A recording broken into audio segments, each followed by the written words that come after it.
Marrakech accueille aujourd'hui la 12e édition de la conférence internationale annuelle du Policy Center for the New South, un événement de 3 jours qui se referme ce samedi. 80 pays y seront représentés, un Atlantique plus affirmé, sa signification pour le monde, un thème qui sera au cœur des discussions qui seront axées entre autres sur la promotion de la coopération atlantique et la refonte de l'architecture financière, sans oublier bien sûr la question de la formation des jeunes et celle du développement durable. Pour en parler, nous sommes avec Samir Chawki, président de Omega Center for Economy and Geopolitics Research.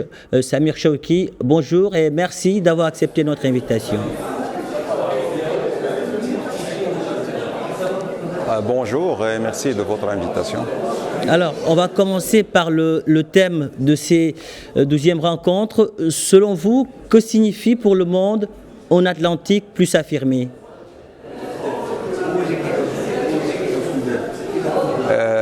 Un Atlantique plus affirmé, c'est d'abord un espace géographique plus élargi. On sait aujourd'hui qu'avec la globalisation, on a tendance à aller de plus en plus vers des groupements plus affirmés, et vous avez vu, et plus élargis aussi, et vous avez vu récemment que le BRICS a été élargi.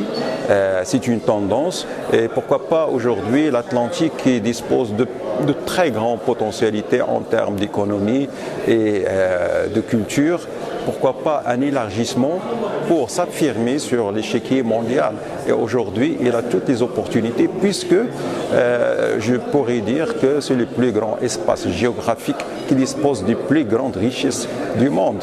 Il faut juste savoir que les deux rives de l'Atlantique, la rive ouest qui est composée de l'Amérique du Nord et l'Amérique du Sud, et la rive est qui est composée de l'Afrique et de l'Europe, pour vous imaginer à quel point cet espace englobe d'opportunités pour s'affirmer aujourd'hui comme une intégration qui pourrait donner au monde beaucoup d'opportunités de rassemblement et d'opportunités de business, mais surtout en termes de sécurité, en termes d'environnement et de climat.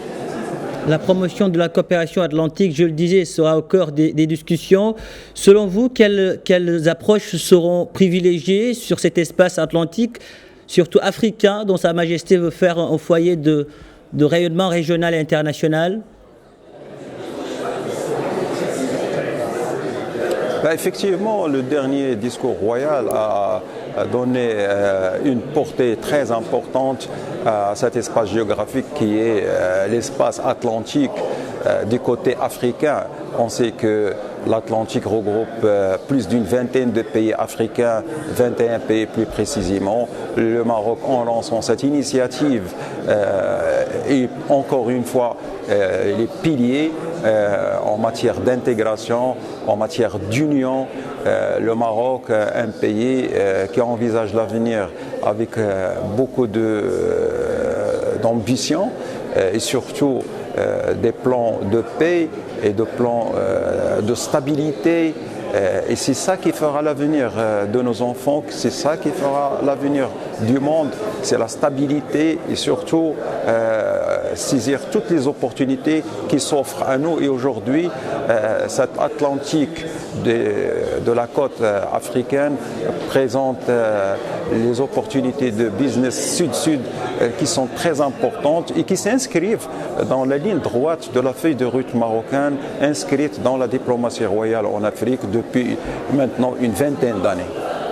Alors, durant cette rencontre également, on parlera de la nécessité de refondre en quelque sorte l'architecture financière.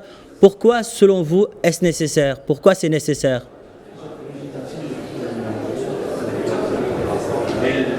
Je vous demande pardon. Lors de cette rencontre, la refonte de l'architecture financière sera au cœur des discussions. Pourquoi c'est nécessaire selon vous ?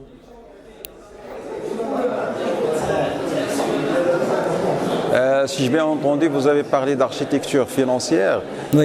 Comme vous le savez, l'aspect financier est le talon d'Achille de tout projet économique et projet de développement. Aujourd'hui, cette opportunité d'élargir l'Atlantique à ses deux rives et de s'affermir dans l'échiquier mondial, il requiert des prérequis. Les prérequis, c'est de mettre en place les moyens pour atteindre ces objectifs, et il passe fatalement par les aspects financiers. Et je pense aujourd'hui que cette région, ce vaste espace dispose des outils financiers nécessaires et des leviers financiers pour pouvoir atteindre ces objectifs.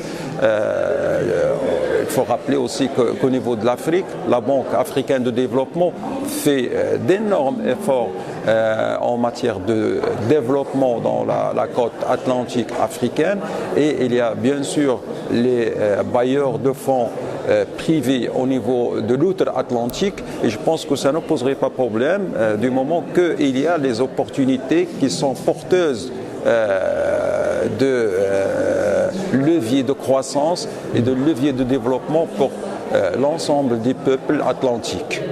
Samir Chawki, merci. Merci pour toutes ces précisions. Merci d'avoir répondu à nos questions.